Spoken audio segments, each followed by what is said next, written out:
Ben ritrovati cattoliche dintorni. L'Archivio Storico della Resistenza Bresciana e dell'età contemporanea ha organizzato una giornata di studio per analizzare la storia bresciana nel periodo immediatamente successivo alla Seconda Guerra Mondiale. Vediamo insieme il servizio.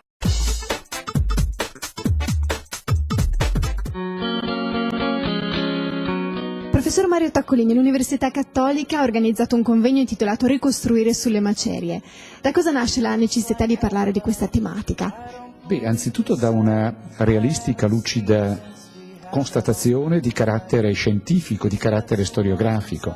Si tratta di una stagione, di un periodo ancora prevalentemente inesplorato, non esaminato, non studiato, non ricostruito appunto, è il caso di dire. E sono questi gli anni, 1945, gli anni immediatamente appunto successivi alla conclusione del secondo conflitto mondiale, e 1952, gli anni in cui si pongono le solide basi, le solide radici di quello sviluppo economico, sociale, politico, istituzionale della nostra città e del nostro territorio. Professor Rolando Anni, qual è stata la reazione di Brescia al secondo dopoguerra? Brescia ha due aspetti che immediatamente vengono agli occhi. Il primo è quello di una distruzione delle abitazioni. Un po' meno danneggiata invece l'industria, anche perché molte industrie importanti si sono trasferite fuori città, in Valle Trompia. Prima di tutto si dovevano affrontare i problemi dell'emergenza. Poi in un secondo momento si pensa alla ricostruzione, quindi quelle generazioni di cittadini e di uomini politici hanno da affrontare problemi enormi, ma c'è una caratteristica molto fondamentale.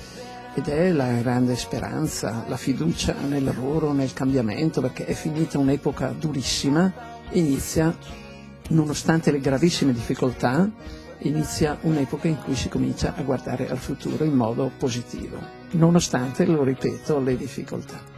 Professoressa Inge Botteri, qual è stato il ruolo del bresciano Ludovico Montini nella ricostruzione del nostro paese? Il ruolo di Montini e della sua amministrazione per gli aiuti internazionali che precedono il piano Marshall e l'ERP hanno come scopo l'assistenza, e cioè i primi interventi di una popolazione che era agli estremi, quindi seguivano gli eserciti che man mano liberavano l'Italia. In questo archivio storico della Resistenza bresciana quali sono i tesori e i contenuti? Ne abbiamo uno dietro che è il Fondo Morelli, l'abbiamo chiamato Fondo Morelli perché tutto questo istituto e archivio nasce dalla buona volontà e dall'intelligenza di Dario Morelli, partigiano, professore, che ha raccolto man mano alla fine della Resistenza tutte carte delle Fiamme Verdi. Il secondo tesoro che abbiamo, fra tanti altri, e comunque anche questo di grossa mole, sono le carte del CLN bresciano, e quindi delle carte che parlano del momento subito dopo la liberazione. La Cattolica ha organizzato una giornata di formazione post-laurea e al lavoro per i laureati nell'area dell'educazione e della formazione. Vediamo insieme com'è andata.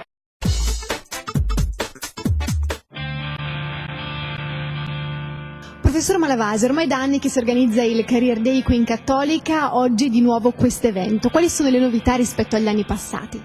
Che cosa ci indica oggi, come in passato, la presenza di tanti enti, di servizi socioeducativi, di imprese profit, no profit, di enti che fanno formazioni e quindi anche sicurezza, lavori verdi, innovazione? Ci indica che oggi il delta delle opportunità di lavoro per i nostri laureati magistrali in progettazione pedagogica e formazione delle risorse umane è ampio, è aumentato, e la possibilità di scegliere come e dove specializzarsi in diretta con gli enti che allestiscono gli stand, che vogliono incontrare gli studenti, vogliono esaminare i loro curricoli, rappresenta un valore aggiunto molto importante che la laurea magistrale oggi a Brescia in progettazione pedagogica può esibire a fronte di una crisi sicuramente che morde, ma che certo ha ampliato, ci ha aiutato, ci deve aiutare ad ampliare le opportunità e a diversificare le richieste e le risposte. Professor Roberto Zannolini, lei ha curato l'organizzazione dell'evento Career Day grazie al laboratorio 3 di organizzazione e comunicazione per il Career Day e i vostri studenti. È stata un'esperienza molto interessante perché è stato un momento di lavoro insieme agli studenti e ha visto gli studenti stessi protagonisti di questa giornata che per loro diventa importante nell'incontro con gli enti e le imprese affacciandosi al mondo del lavoro, ma altresì importante per comunicare agli studenti della laurea triennale, al termine della laurea triennale, quale può essere un percorso di prosecuzione che facilita poi l'approccio al mondo del lavoro specializzandosi in alcune attività. Francesca, la cooperativa sociale La Vela partecipa oggi al Career Day della Cattolica. Che cosa fa la vostra società? La nostra è una cooperativa sociale che esiste da circa 30 anni sul territorio di Brescia.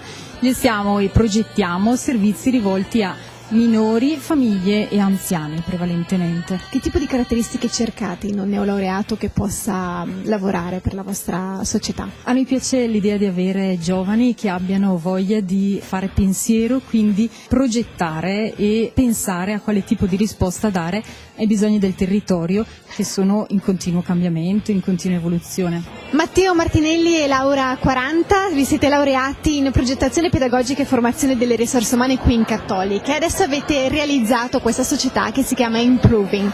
Che cos'è? Ci è venuta questa idea durante un laboratorio di questa laurea magistrale di tradurre in pratica quello che avevamo imparato nella teoria e quindi abbiamo fondato questa società che si chiama Improving. È nata inizialmente come una società di erogazione di formazione e poi si è evoluta appunto nel corso degli anni e ora offre servizi nel campo della selezione e ricerca del personale. È importante comunque puntare sempre sulla formazione continua, quindi ogni volta dobbiamo sempre formarci per riuscire a raggiungere sempre le esigenze del cliente e soprattutto delle persone che collaborano con noi. Quali sono le caratteristiche che cercate in un neolaureato? Allora, diciamo che sia noi che i nostri clienti, perché come dicevo noi facciamo ricerca e selezione, cercano sempre professionalità sempre più alte e sempre più mirate. Questo è quello che il mercato richiede oggi. Noi cerchiamo delle persone che abbiano una forte professionalità e che può derivare solo da una laurea magistrale.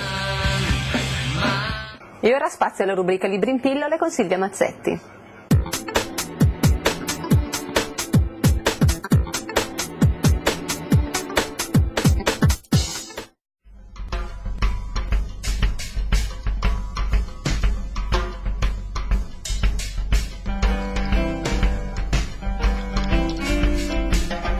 Una piccola testimonianza, un libro che è un urlo, una ribellione contro lo sfruttamento minorile e gli abusi, contro l'arroganza e la superiorità di certe persone. Il protagonista si chiama Iqbal Masih, venduto da piccolo dalla sua famiglia povera di contadini a un commerciante di tappeti per soli $26. Da quel momento l'incubo, perché Iqbal, insieme ad altri bambini, è costretto a lavorare per circa 14 ore al giorno, incatenato al telaio. Dopo circa 4 anni riesce per fortuna a scappare e a denunciare apertamente e pubblicamente lo sfruttamento, il terrore, l'orrore che sta vivendo e che vive insieme ad altri bambini. Sotto pressione internazionale il governo pakistano è obbligato a chiudere decine di fabbriche di tappeti e migliaia di bambini verranno liberati. Una storia vera, piena di libertà. Questa è Storia di Iqbal di Francesco D'Adamo. Ya sabe que no existe y yo buscando existencia. Un libro che cavalca la storia dal passato ai nostri giorni con un leggero paragone tra la razza equina per eccellenza e la razza umana di diversi colori, troppo spesso maltrattata, schiavizzata, sterminata perché non considerata all'altezza, non degna della pura razza bianca.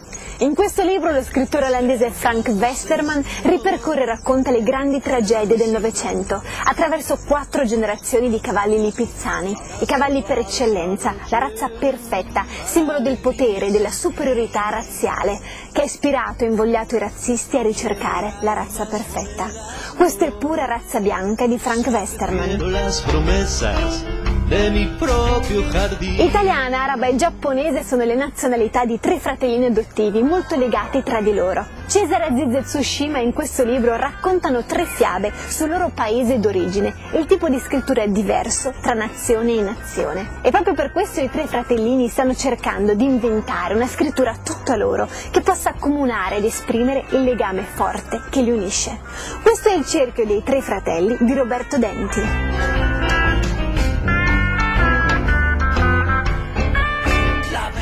Anche per questa puntata è tutto, vi do appuntamento la prossima settimana, come sempre il venerdì alle 20:45 su Teletutto, e per chi volesse rivedere i nostri servizi sono disponibili su UCAT. Grazie per essere stati con noi.